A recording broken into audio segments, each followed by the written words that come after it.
বাংলাদেশে দীর্ঘ 15 বছর লড়াই সংগ্রামের মধ্য দিয়ে গত জুলাই আগস্ট মাসে গত বছরে বাংলাদেশে একটা ব্যাপক রক্তপাতের মধ্য দিয়ে যে নতুন বাংলাদেশ গড়ে তোলার যে স্বপ্ন এদেশের জনসাধারণের মধ্যে অঙ্কুরিত হয়েছিল, আজকে মনে হচ্ছে সেটি যেন আমরা আস্তে আস্তে নষ্ট হয়ে যাচ্ছে।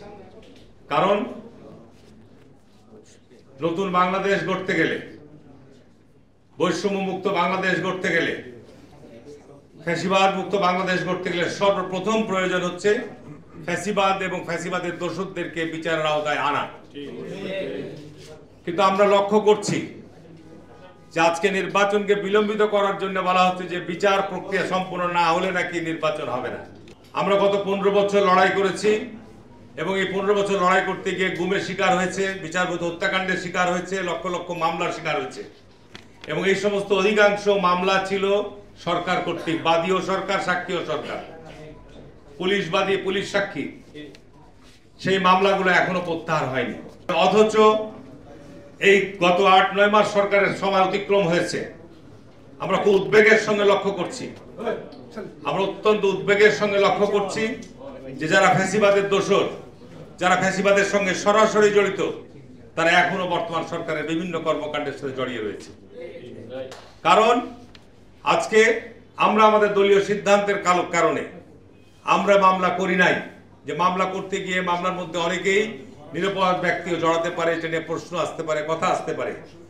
বিগত 15 বছর সরকারের পক্ষ থেকে এই বাংলাদেশে ফ্যাসিবাদ কায়েমের জন্য সরকার মামলা করেছিল, কিন্তু আজকের এই অন্তর্বর্তীকালীন সরকারের প্রধান দায়িত্ব এবং কর্তব্যই ছিল যে বাংলাদেশে ফ্যাসিবাদ মুক্ত বাংলাদেশ গড়তে হলে এই ফ্যাসিবাদের দোষরদেরকে আইনের আওতায় নিয়ে আসা।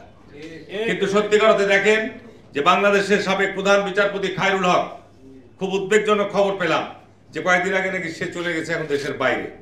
যে বাংলাদেশের এই গণতন্ত্রকে হত্যার কথাই বলেন বা ফ্যাসিবাদকে আজকে প্রতিষ্ঠিত করার জন্য যার সবচাইতে গুরুত্বপূর্ণ ভূমিকা ছিল, বিচার বিভাগকে ধ্বংস করা যার সবচাইতে ন্যাক্কারজনক ভূমিকা ছিল, অথচ এখনো পর্যন্ত তার বিরুদ্ধে কোনো আইনানুগ ব্যবস্থা গ্রহণ করা হয় নাই।